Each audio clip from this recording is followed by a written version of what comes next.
part of the Press Play Podcast Network. Look up in the sky. It's a bird. It's a plane. This is Jason J. Lewis, the voice of Superman on Justice League Action. This is Mark Wade, writer of Superman Worldwide, and you're listening to the Krypton Report.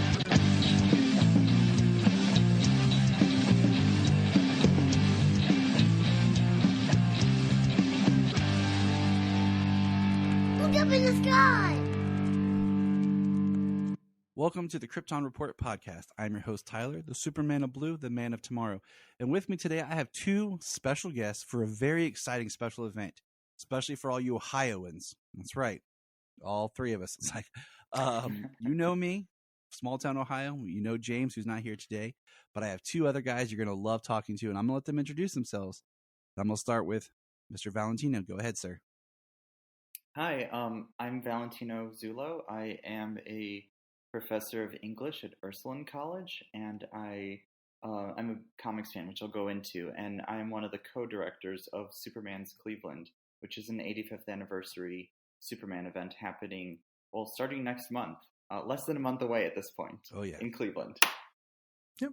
And I'm Don Boozer. I am the coordinator of the Ohio Center for the Book at Cleveland Public Library, and I am also the co-director, although I will admit that Valentino has been taking the lead on some of this stuff, but I am happy to be a part of this and to have the Ohio Center for the Book be a part of it as well. And I will say that I like to refer to Valentino as Dr. Zullo simply because it sounds like some sort of comic book villain. So Dr. Zullo. That's what I'm going to put him as. I'm going to edit it and be like, and Dr. Zullo. That's awesome. Well, thank you guys. Sorry, Valentino. I couldn't help myself. Sorry. I love it a lot. You're not the only one. I love that people think my name sounds like a super villain name. I think that is very exciting. That's why I spent 13 years in school, so that I could get a super villain name properly. Yeah, he's like, you gotta have that higher education, you know. Yeah. He's like, just don't ever, just makes me think about that scene in Unbreakable. I should have known when they called me Mr. Glass. I should have known when they called me Mr. Glass. But welcome, guys. I'm excited because Ohio, I feel like a little background about me. Like I just, this past year, I finished film school and stuff like that. It's a whole nother story, but like, so I talk about movies very passionately. Oh, shut up, Siri. I watch some flirts. I always said if I were to film a Superman movie, I would go to Cleveland, get some exterior shots of the Cleveland Public Library and some downtown, and just really pay homage, even if I was filming something that was to be in Smallville, because where I live, there's a high school that their middle school is an old middle school, and it was the perfect idea. Like I would shoot for Smallville High. It's surrounded by cornfields. Their colors, they're the crows. They're black and red, and everything. So like, I just feel like Ohio has this great presence of Superman that doesn't ever really get honored. And we all should know, if you don't, listeners, that Jerry Siegel and Joe Shuster came from Cleveland. That's where they live. This past year, I've talked about, I finally made the trek to see the Shuster house, or the Siegel house, and the Shuster area. And I have a picture of me and my kids standing in front of it and everything. And back in 2018, we did the From Cleveland to Krypton.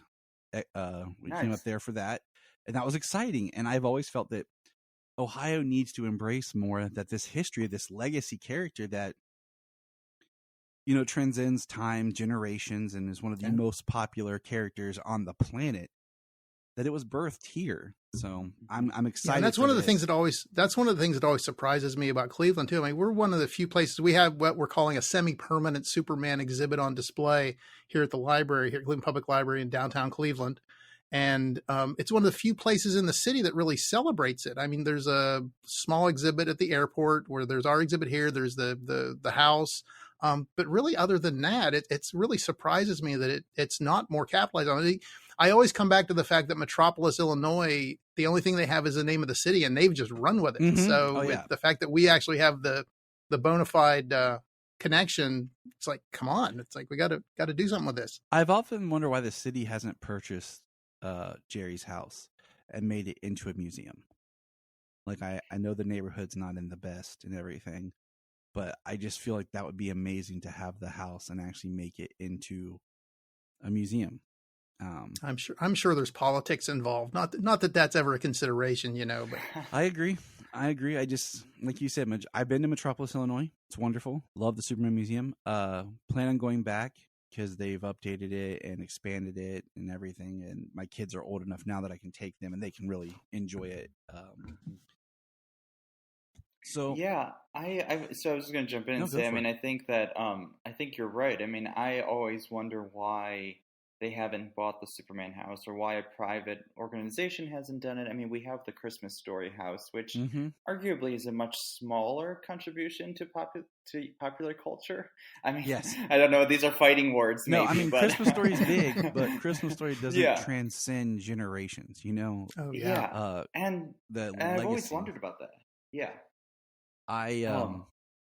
Yeah, like I said, we went to it and I was like, it was awesome. But I'm like, man, how cool would this be if you could walk through it and really, have some of the historical artifacts and things that, I'm sitting here, you guys can't see. I'm in my office, which is my Superman room. Like, it's all my collection that I've had since a kid, things I bought over time. I'll take a couple pictures and email them to you just so you have an idea.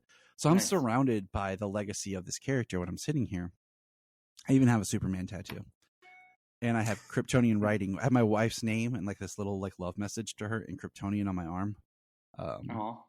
So it, that's awesome. It's something that means something to me. And it's one of those things, like, I'm from Ohio and Superman's from Ohio, but I always get frustrated. Like, I wish they had just made Smallville, Ohio instead of Kansas. That's another debate for another day. So, but I will just real quickly say that's one of the reasons at the Ohio Center for the Book that we've taken as one of our charges to promote comics as a medium of expression, because we have such a rich history in comics in the state that it's Superman, but it goes so much beyond Superman as well. And the fact that we're able to capitalize on that connection to Superman, I think is just the coolest thing. Yeah, I mean, Ohio Week, it's the birth of the superhero. Justin Green, who's from Ohio, originated the autobiographical comic with Binky Brown Meets the Holy Virgin Mary. I mean, you can't go anywhere without like seeing a graphic memoir now, right? Whether it's Fun Home on Broadway, another with Alison Bechdel, who's another Ohio author, or wherever you go. I mean, between the origin of the superhero and the origin of the graphic memoir being connected to Ohio, I think we've solidified ourselves as the state that should claim comics, I think. And even going back to those early days of the newspaper editorial cartoons and things like that. And absolutely. Tony Isabel. Isabella. Yeah. He's from Ohio. He's in Ohio. He still lives there. Yeah.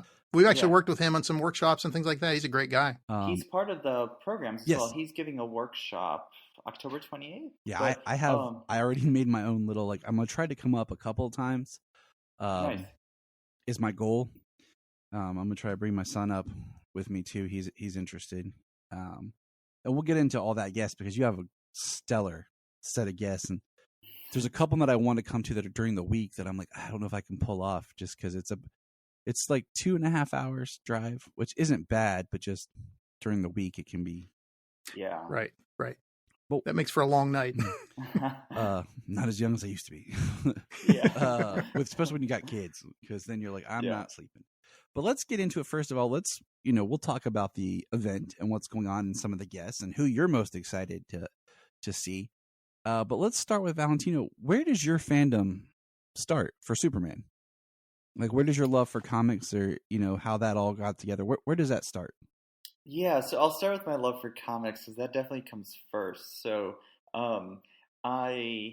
when I was a kid, I used to play Sonic the Hedgehog video games, as many of us did that, in the 90s. And so it was Sonic or Mario back then, right? That's what you played. And Pretty much, yeah. Yeah. And so I played the Sonic the Hedgehog games, and at one point, one of my friends showed me that there was a Sonic the Hedgehog comic, and I was just thrilled about this. And so my mom and I were at Revco, which now is CVS. So this is a while back. I remember, like, you said that, and I was like, that sounds familiar. Wait, what is that? Yeah, Revco. We're going back now. Yeah, I'm dating myself now, but we were at Revco, and there was a Sonic the Hedgehog comic. It was issue 40. That was not the first one I saw, but that was the first one I bought. And so I bought that comic, and then I started going to comic shops, and around that time. Now I don't have a timeline. Perhaps I could reconstruct it if I looked up the issue dates of. But around that time, Superman turned blue, and so I was thrilled about Superman being blue, and the cover had some type of like raised portion of it that you could like touch. And so my first Superman issue was when he was blue in the 90s. There must be some connection to Sonic. I just wanted the blue, I guess. And so that's where my story begins. And then since then, I'll shorten up the story because it could go on and on. But since then, I've just always been interested in comics. I went to school, decided I would study comics, and that would be my field, my area. And it is my area of study. It's what I worked on for my PhD, and that's what I'm known for as an academic is studying comics. But it all started with the Sonic the Hedgehog comic book and Superman Blue. That's awesome. That's a great. Yeah. I mean, it's a great like secret origin story. Yeah. The origin of Dr. Zulo. You know. Yeah. I mean, I don't usually share the Superman Blue part, but I was like, well, I'll share it for this. Usually, I like leave that out because people don't know. They're getting into that is like too much. But this podcast, I was like, you all know what Superman Blue is. I mean, that's our shtick. Like we pitch it as I'm Superman Blue.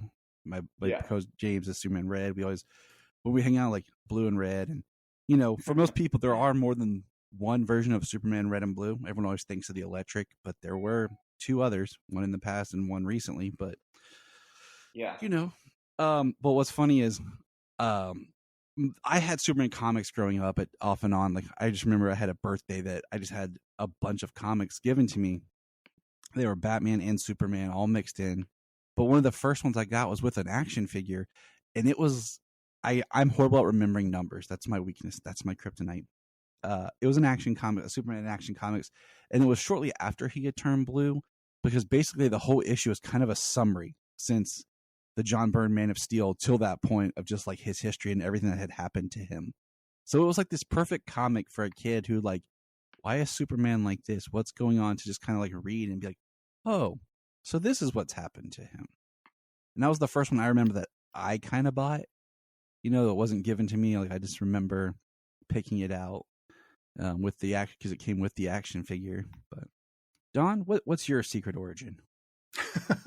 Well, I mean, my childhood goes back a little bit farther than Valentino's, but I remember being in like 7th and 8th grade and discovering, I don't know whether they're fighting words or not, but I was more of a Marvel than a DC reader back in the day. Okay. So definitely the X-Men and Thor and all of those.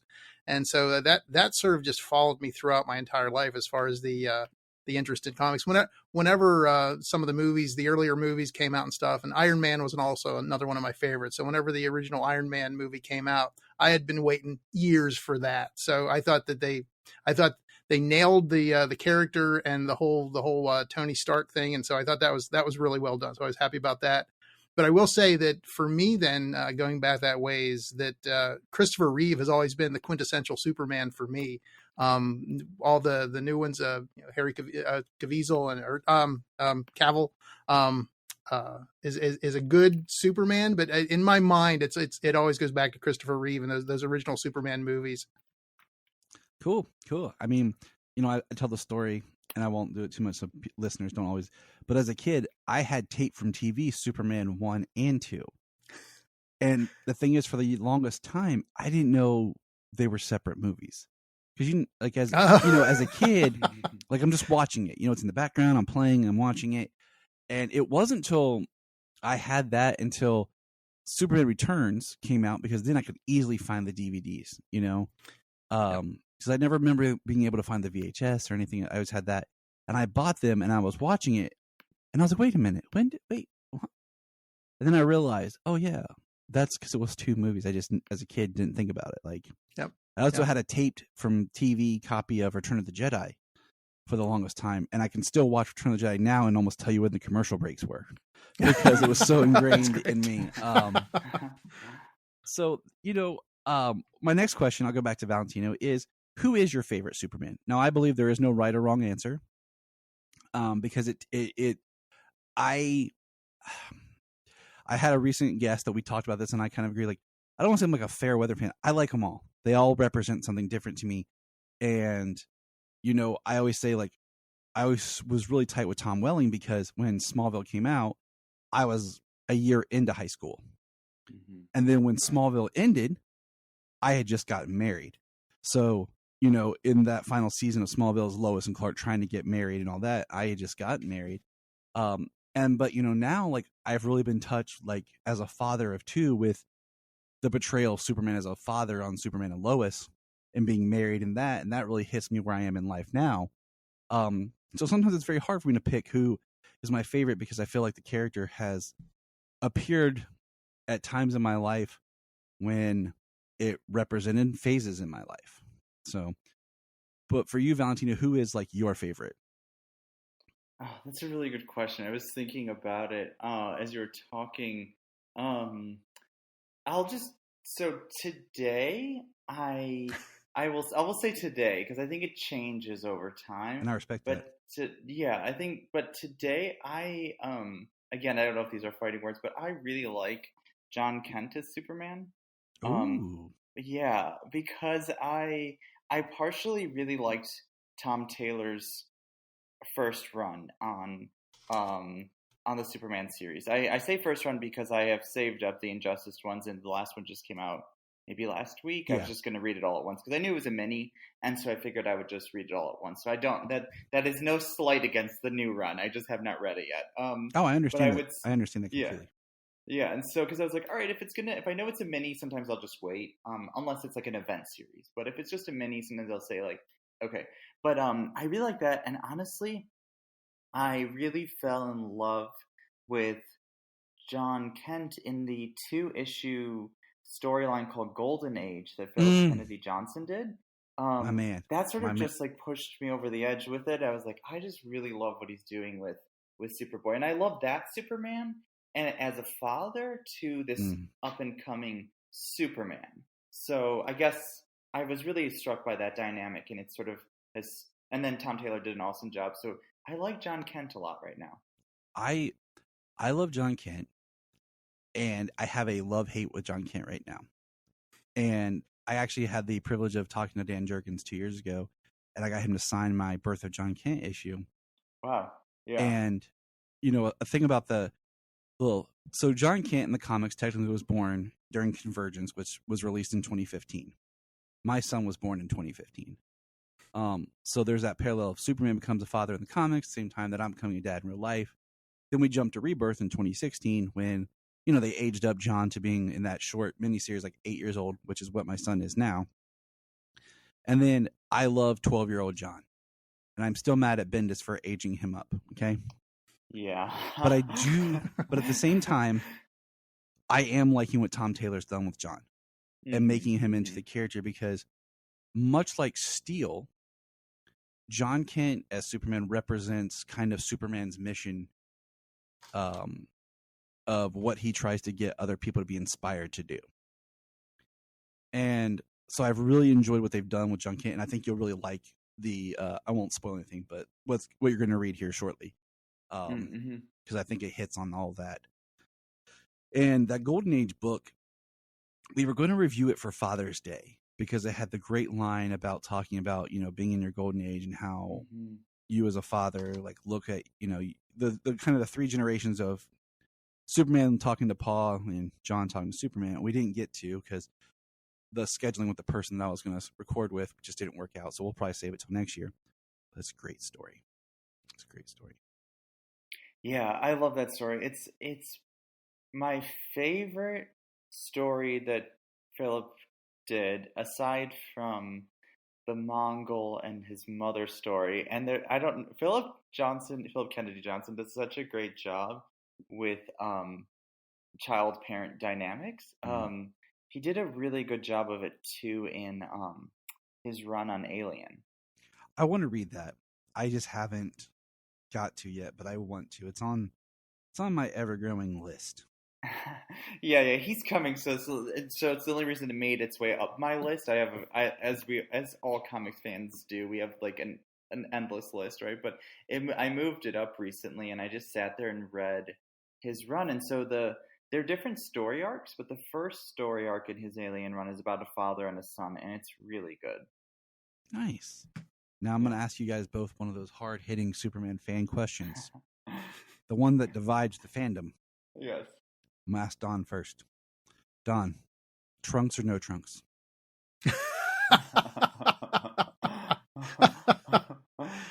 I mean, I probably can. I mean, you have to go back to the originals, man, with the trunks. I think. I mean, it's almost required. I think. Boy, yeah. I'm gonna go with that. I'm gonna stick with that. All right, Valentino. I will say, because I'm looking at our poster and we have made a choice on our poster, that I will say trunks, because we put the trunks on the poster.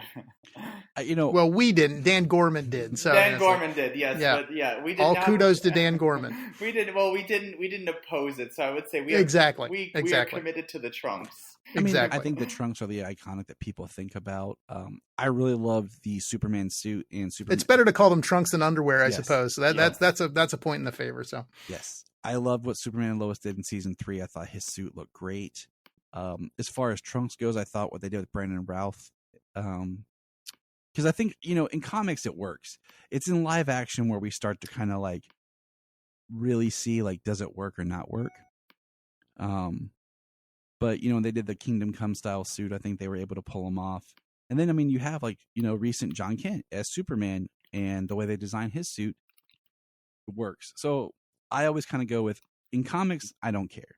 Live action, I think you can make it work without it, because it can be kind of hokey and tacky. Yeah. I would agree with that. Yeah, I'd agree with that.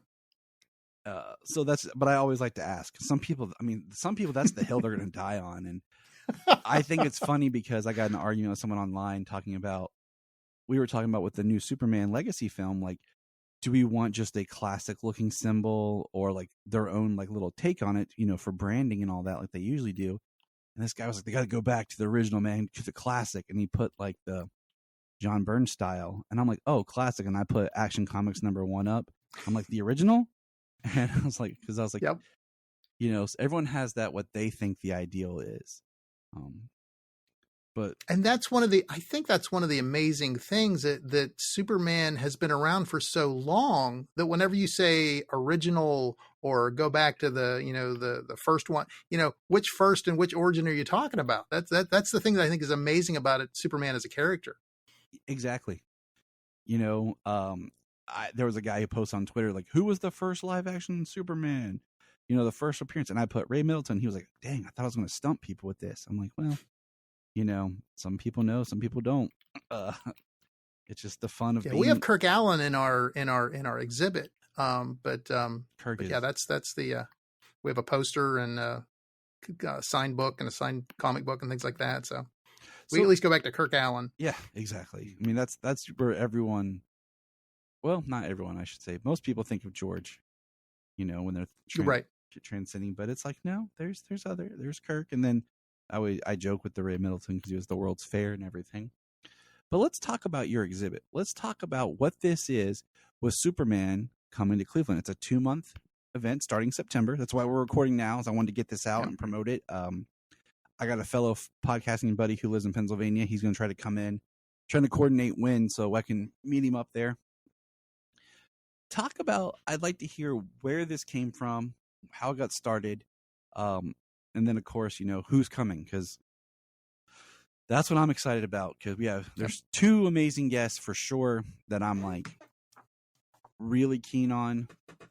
And I can guess who they are, but I'll wait. I want to see if I can guess. I can probably guess who you're excited about, but keep going. I will say the one I met him once a long time ago, and then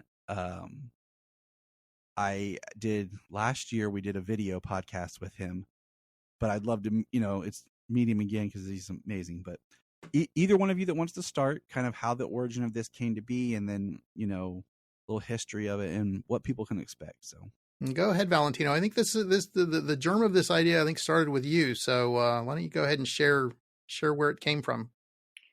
Yeah. So where do I start? I think it goes back to the question that we had earlier about, Cleveland recognizing what it has. And I think that I often say that Superman is Cleveland's greatest export, especially today. We're not exporting steel in the numbers that we were, right? So I think Superman is our greatest export. The Rock and Roll Hall of Fame told me, they said I can say Superman and rock and roll. Nice. We had a bit of, no, it was fun. It was a fun little, but they were like, you should say Superman and rock and roll. And I was like, okay, I'll take it. If we're fair enough, fair enough, yeah. Rock and Roll Hall of Fame's great. I haven't been in years. Actually, a decade at least, but it's nice. Yeah, it is nice, and they're one of our hosts. They're hosting one of our events, as we'll get into.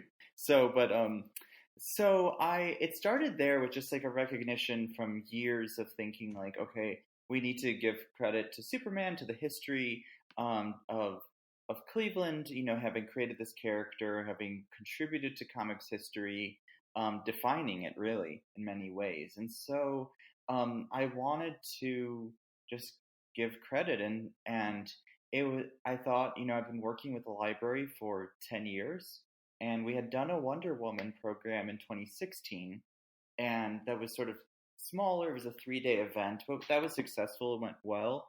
And so I said to Don, like, do you want to see if we can celebrate Superman? Admittedly, the original intention, the original plan was like 8 events, and now it's something like 25. That's because I finally had to stop you. So that's yes.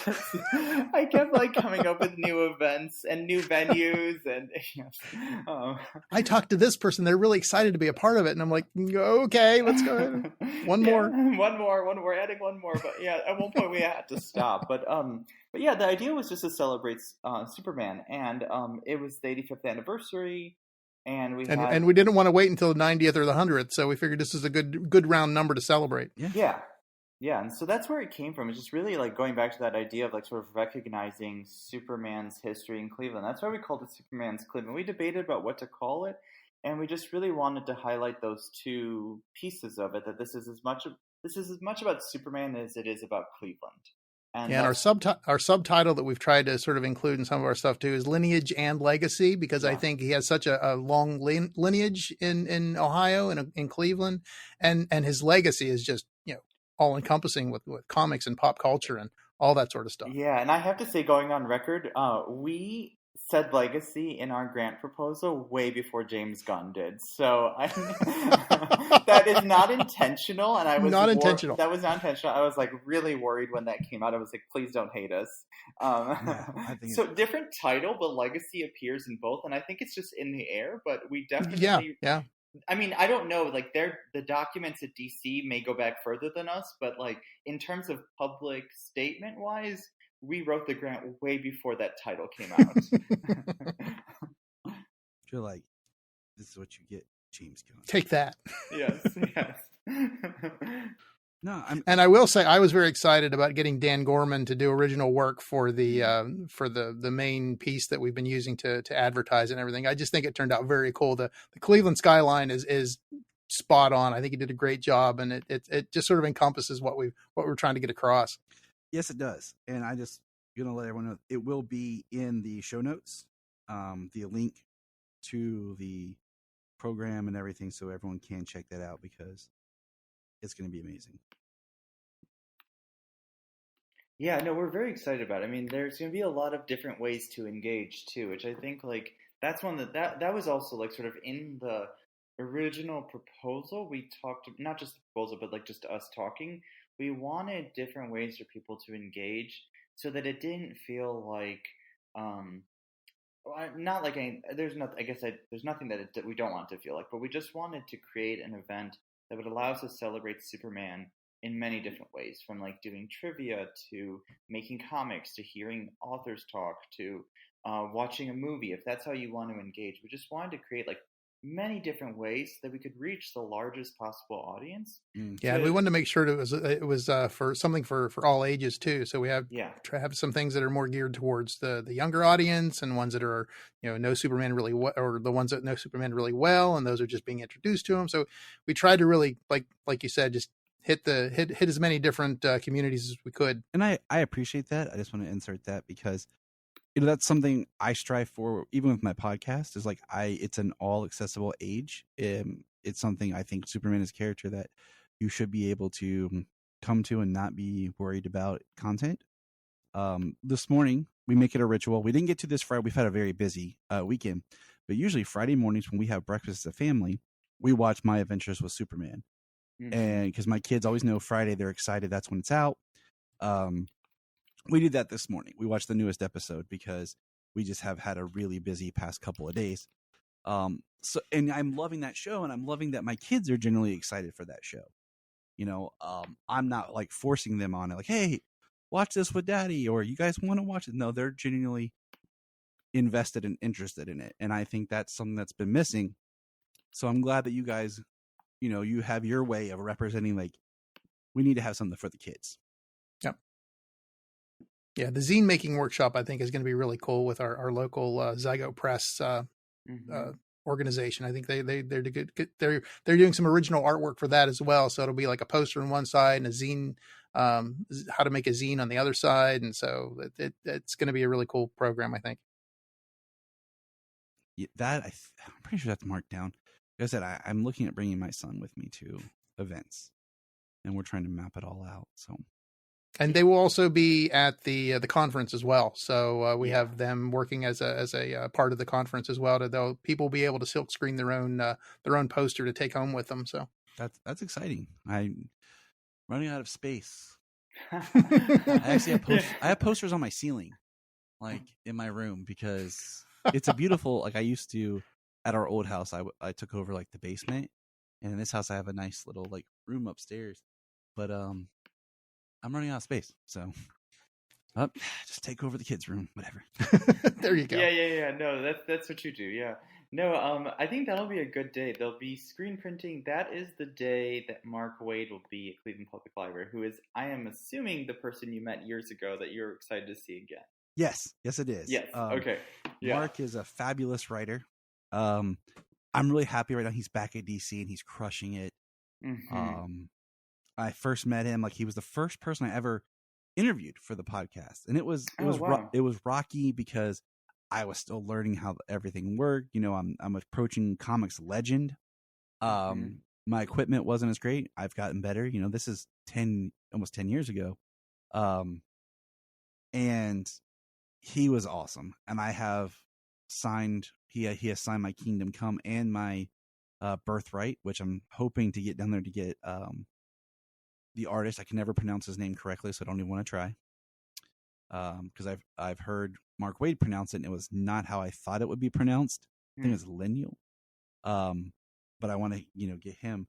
So I'm very excited to hear Mark speak.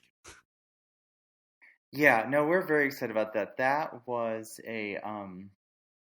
I think all of them were achievements, I think every one of them. But that was, how do I put this? We have connections with Laura Siegel-Larson. We have connections with Cena Grace. We've worked with him before. We had no connections with Mark Wade or Philip Kennedy Johnson. And so I didn't know how those would go. Like with Cena and Laura, like I was like, we've worked with them before. We're friendly with them. Like I know they'll want to come. And I just didn't know. Maybe I figured maybe these people are too busy, which is fine, but it was so when Mark said yes and when Philip said yes, I was like, wow, this is great. This is going to be a huge party now. Because those are two people that we have not worked with before. And we have always wanted to, like I said, we've worked with Laura, we've worked with Cena, but these are two people we haven't. And we were like, okay, like who do we want to add to like our roster of people we've worked with and that we think would be like a really good addition to the programming.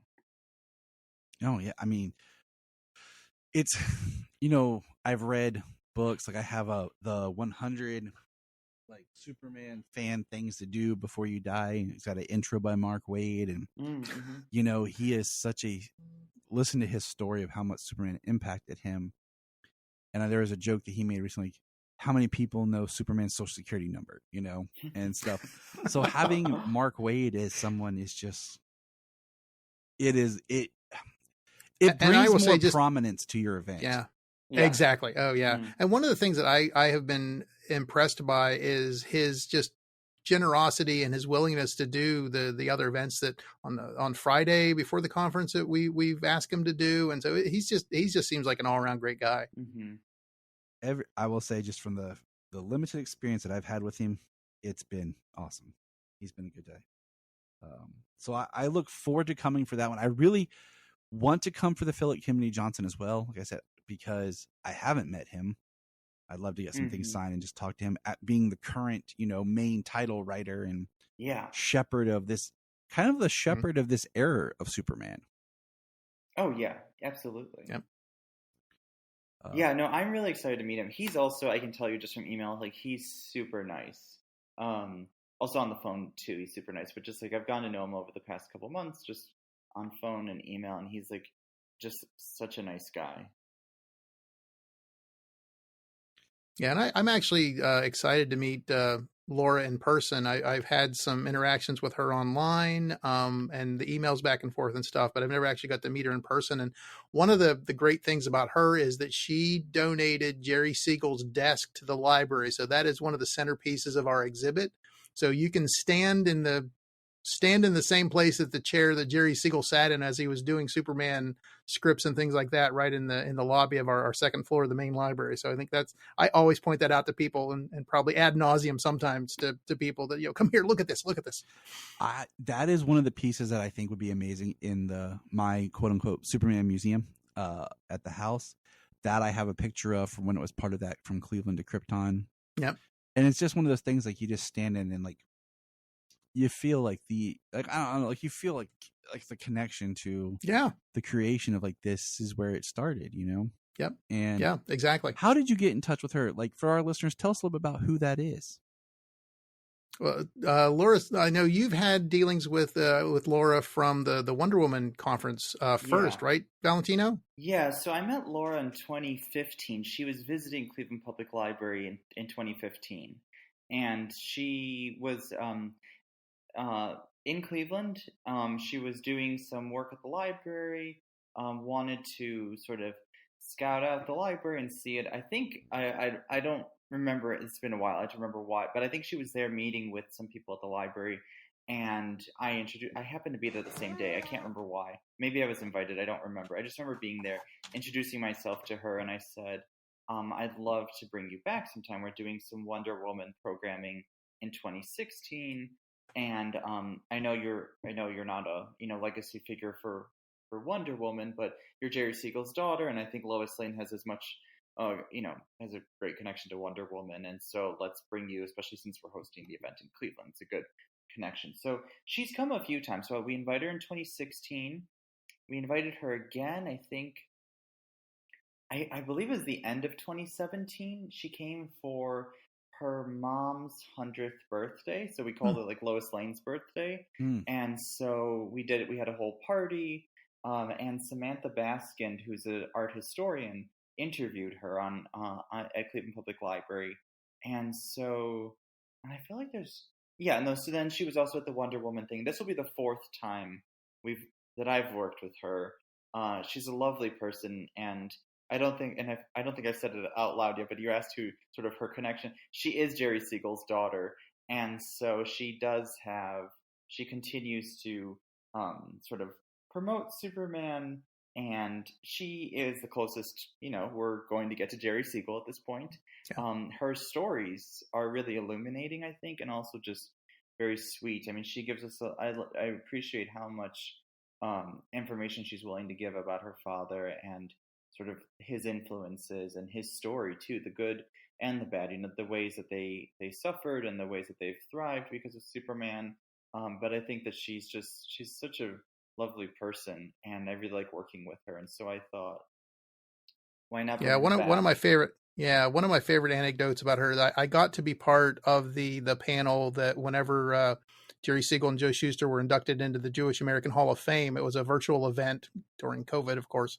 And she was one of the speakers, and I was one of the speakers. I got to talk a little bit about the exhibit and the history of history of them in Cleveland and that sort of thing. But Laura told a story about sitting on her dad's lap and banging on his typewriter at the very desk that we have on display here at the library. So that is one of the things that always sticks into my head, is imagining Laura as a small child sitting on her dad Jerry Siegel's lap and like banging on his typewriter at that desk. It's a very charming image, and I think it just really humanizes the whole thing too. Yeah, it does. Yeah. It brings, I think, the character back to a humble origin and story of its beginning. And if I'm not mistaken, isn't she hosting like a viewing of Superman 2? Is that what was listed on the site, I think? So right. So she on October 28th, she's going to do a live interview with Samantha Baskind will interview her live at the Rock Hall, and after that she will do she will introduce Superman 2. We couldn't get the rights to Superman 1 because they're embargoed right now, just because of the anniversary. Warner Brothers isn't allowing it to be screened unless it's like a special event, like their special event, not just a special event. And so so it's embargoed at the moment. So we got Superman 2.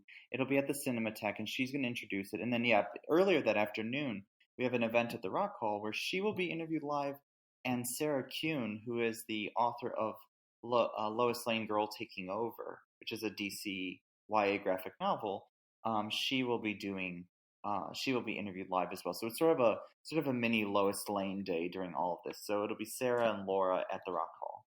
That's awesome. Yeah. That is one of the more, like, I feel like for Superman fans, that is a big get in a history, because I always am drawn to, it's awesome meeting like the actors who have played Superman. I've had the privilege of meeting several of them, interviewing a couple, but going to the history of the creation and that creative energy is part of her, and it's her legacy. That's to me even bigger, because we don't have the opportunity to meet Jerry and Joe. And for us, and Donna, I'll let you jump in next, but I think for us that's important, that the Cleveland connection, right? Like, I mean, the actors are fantastic. I mean, it would be great to have any of them, or the directors at our events, but for us, like, first and foremost, like we said, is the Cleveland connection. So we wanted to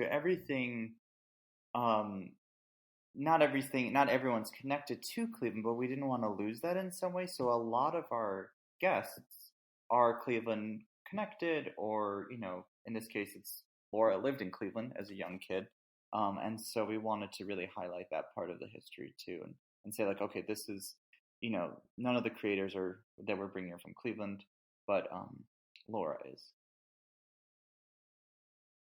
It's awesome. Yeah, I fully agree. We wanted to try and get that Cleveland, Ohio connection with as many aspects as we could. So that's why I'm excited about having Tony Isabella back to do a workshop for us as well. So yeah, Tony, and then Chad Bilyeu and Terry Liebenson. There are a lot of local creators that we've involved in the programs. And Terry Liebenson is a middle grade graphic novelist. Her Emmy and Friends series is really popular. It's a New York Times bestselling series. She happens to be in Cleveland, and so and she's a lovely person. So we wanted to bring her and just highlight different Clevelanders too, as we highlight these. As we also bring in these big creators from out of town. That we also want to highlight the big creators that are in town. And that's how it should be. Well, that's a thing that seems to we keep using the terms like these are all lovely people. Everybody's been great to work with too. Everybody's been very excited about it. So that's been kind of fun to see too. Yeah. That's that. I don't realize how often I say that, but yes, it is the case that. but it is the case. Yeah, it is exactly. the case that I don't think we haven't hit any speed bumps. Like, there hasn't been a point where we were like, there's never been a disappointing moment. Like, I mean, there's never like something where somebody was like really terrible or something like that, and you're like, oh, why am I doing this, right? Like, that can happen. and every step of the way, like, we go to the Rock Hall and they're just like, yeah, we want to do this, and I expected the Rock Hall to say no.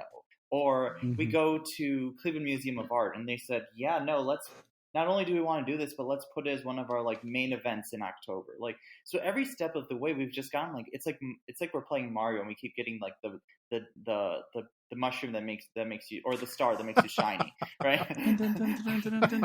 Yeah. I feel like that. I was like, this is great. Every time we talk to somebody, like Mark Wade's like, this is fantastic, and like everybody's like, yes, this is great. So yeah, we are getting the star every time. Yep. Now, I do want to ask, are most of the events and things going on, are they free to the public? Is there cost involved?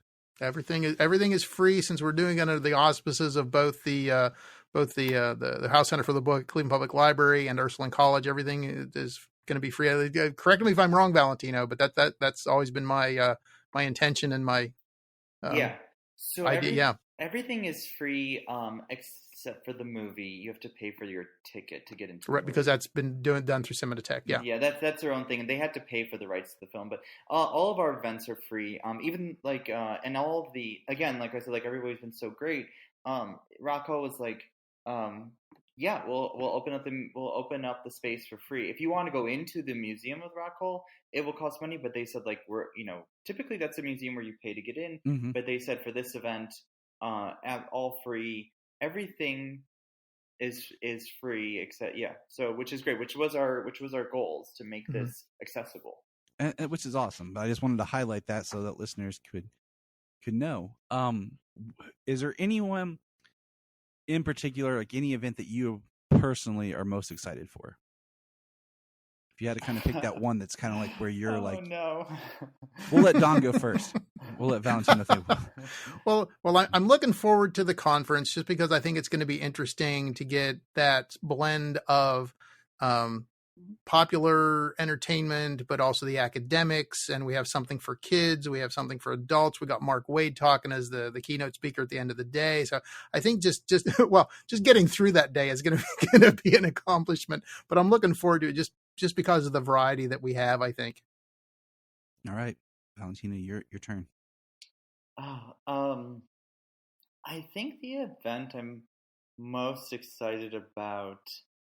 Can I pick two? Sure. I'm not that much of a stickler. Sure. Okay, so I'm really excited for the two events that I think are sort of new for. So Don and I have done a lot of programming together, and I said I've worked at the library for 10 years. All of these events are in some iteration of something we've done before, except for, but not on this larger scale. They were things we've done like one-off, 1 year. But the two that are totally new for me, and that's what excites me, is the being at the art museum. We've never done anything at the art museum, so like that excites me. And Sina Grace is going to be the artist in the atrium. I'm really interested in seeing how that will be, what it'll be like to do this event in the art museum, to be part of that. And then the other one is the Rock Hall. We've never done anything with them, so I think for me, it's sort of the new shininess of the things. Like, I've done a lot of event planning. These are two new spaces, two new sort of methods of doing things. Because I think I think I'm going to be doing the interview with one of my colleagues. I'm going to do the interview with Sarah, and so like I've never done that before live. Like, I've done interviews for the Journal of Graphic Novels and Comics, which is an academic journal that I co-edit, and I'm American editor, so associate editor level. But I've done interviews like that, but I've never done it live. And so I think for me, it's sort of the new, exciting, shiny things are what I'm excited about. Also, just putting all of this together with Don is exciting. But I think those are the ones. And I believe you've recruited me to do the introductions at the Rock Hall. So yes, I have. Yes, and you've done that. You're going to do the intros at the Rock Hall. I have a lower level of anxiety for my portion. You got to do the live interview. I got to do the live interview, which I think will be fun. But to me, that's always what excites me. For me, what's always interesting is like doing something new, and Don gets that with me, because I'm always like adding things, but I don't know. Like, I want to do the things we know we're good at, like doing the workshops and other partnerships that we've already done before. But I always like seeing like, okay, like let's try something new with the art museum and see how this goes. And so those are the two that excite me, because they're entirely new for us. We've never done anything like it. Awesome. That's exciting to hear. Like I said, I am planning to come visit. I want to do more than one day. One of the ones that I want to hit, if I can work it, is the Brad. I'm gonna try to pronounce the last name. Is it Ricka, who wrote Superboys? Yeah, I think it's Rika. I think and I that's apologize if it's yeah, incorrect. that's okay. I'm not sure if I'm right. I talked to Brad, and I've never actually had him correct me. So I really I've said it different enjoyed ways. his book. I loved it so much that I bought it for my friend just on a whim, for him to read. And it was reading that book, and I had read other things, before, that I kind of thought, I there is a movie that should be made about Jerry and Joe. Yeah. And I've been toying, like, one day my wife and I sat and I kind of spitballed certain scene ideas with her and framing of how I would do the film, because I feel like, back we had that story about William Marsden, the film, the pseudo, like, was it Professor and the Wonder Women or whatever.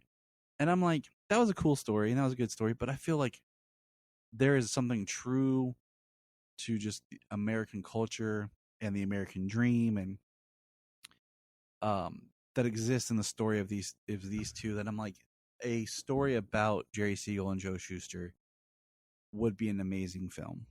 And yeah, there's a lot of drama in their story with all the court cases and all that kind of stuff, and so there's definitely some drama there. I mean, even like, was it? I don't even remember how long ago it was. There was the Robert Kirkman did a short series on AMC that was like the Secret Files of Comics or whatever, and one episode was, of course, on Stan Lee and the Marvel Method. One was on the creation of why am I drawing a blank?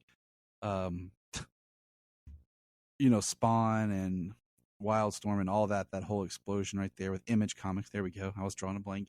One was on the Milestone, and then an episode was on Jerry Siegel and Joe Shuster creating Superman, and of course it was a like a kind of like a short docu. And I watched it and I was like, this needs to be a story to tell. Like, this needs to be something more prominent. And I think events like this shine more light on the origin and creators of Superman than a lot of people ever realize. I would agree. Yeah, I am very excited. I hope to get to meet both of you and shake your hand, get a picture. Yeah. No, we'll be there. We will be there at I think almost everything. We will be. One of us will be there at least. Yep. I will send you an email, Valentino, and pass it on to Don when I figure out exactly when I'll get to come, because I know I definitely want to come up for Philip Kennedy Johnson and Mark Waid, but I'm trying to time it with my co-host and my friend from Pennsylvania. I might come up one in September, one in October. But I will let you know which day. That way I could try to find a time to get to meet you fine gentlemen. Sounds great. Before we sign off here, I'd like for you to promote any social media that you have where people can interact with you, or questions, or like I said, I'm going to have the link to the website in the show notes, but anything else that you could point them to look up. Well, I will go first.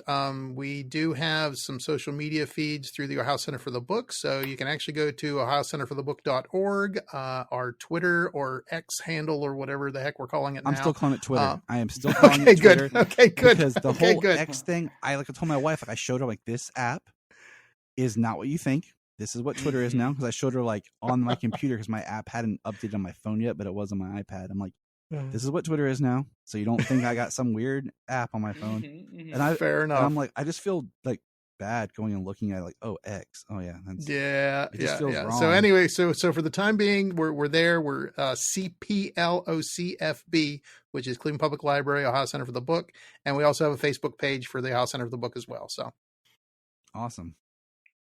Yeah, and I think my Twitter handle is I think it's Valentino Luca, Lucaz. But you can also, if it's easier, you can also find me at Rust Belt Lab, and that is because I with my co-director at Ursuline College, we co-direct the Rust Belt Humanities Lab. And that's part of like where our funding comes from at Ursuline College, and that's part of our mission, to also sort of promote the region and think about the region. So I do want it. So you can find us at Rust Belt Lab, which is the easy one. Like it matches on Instagram and Twitter, and I think Threads and Blue Sky and all of those. So we have, and then you can always find me through there. But yeah, feel free to send a message through there. But I will also say, so that's the social media. I will also say, because we're supposed to say this, and we sort of said it, but we're supposed to thank the Ohio Humanities Council for indeed. funding for this event. Ursuline College, which is the college I'm at, which I've mentioned before. Don mentioned Cleveland Public Library and the Ohio Center for the Book, and we have tons of other partners and sponsors. The Siegel and Schuster Society has been very generous too. So the Siegel and Schuster Society has been very generous. Yeah, Carol and John's Comics has been very generous. They are hosting several of our signings and promoting. So there's a lot of, and you can see a lot of our partners and sponsors on the website. But I think, reach out. We'd love to chat. If you have any questions, we are happy to answer them. But yeah, so feel free, and then come see us in person too. You don't have to just find us online. We are live, real people that will be in Cleveland this fall. Well, thank you, gentlemen, for being here today and talking about this. Like I said, I will be chatting with you here in the future. Thank you very much. It's been quite enjoyable. You're welcome. Yeah. Look up in the sky. We just want to say, if you've enjoyed this podcast, please check out other podcasts on the Press Play Podcast Network. If you are like Tyler and James and can't get enough Super Talk, check out these other podcasts. Digging for Kryptonite, Supergirl Radio, The Last Sons of Krypton, the Superboy Legacy Podcast, All-Star Superfans, Superman the Animated Podcast, The Aspiring Kryptonians, Always Hold On to Smallville, The Geek of Steel, and Truth, Justice, and Hope. Remember to check out Krypton Report on all social media platforms. Go to linktree.com/Krypton Report. You find all of our Part of the Press Play Podcast Network.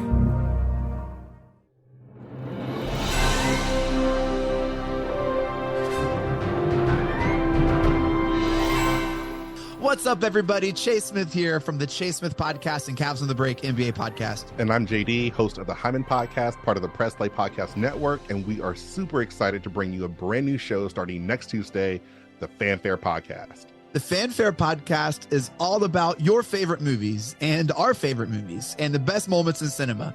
To help guide our discussion, each episode will feature one classic, and we will grade this movie using a report card-like scale A through F. We're going to be grading categories like acting, directing, cinematography, the score, and even the movie poster itself. And we're not featuring a movie report card. We'll be sharing our movie rankings, franchise deep dives, actor and director interviews, and everything in between. Movies have been a major part of our lives, and we cannot wait to share our thoughts with you. Our premiere episode will drop Tuesday, June 27th, and JD and I will be reviewing Raiders of the Lost Ark in preparation of the release of Indiana Jones and the Dial of Destiny on June 30th, the 5th installment of the franchise. Join us on the Fanfare Podcast, available on Apple Podcasts or wherever you listen to your podcast. Hello, Brooks here with the Books with Brooks monthly book club podcast. Here's how Books with Brooks works. We read one book a month, and then we talk about it.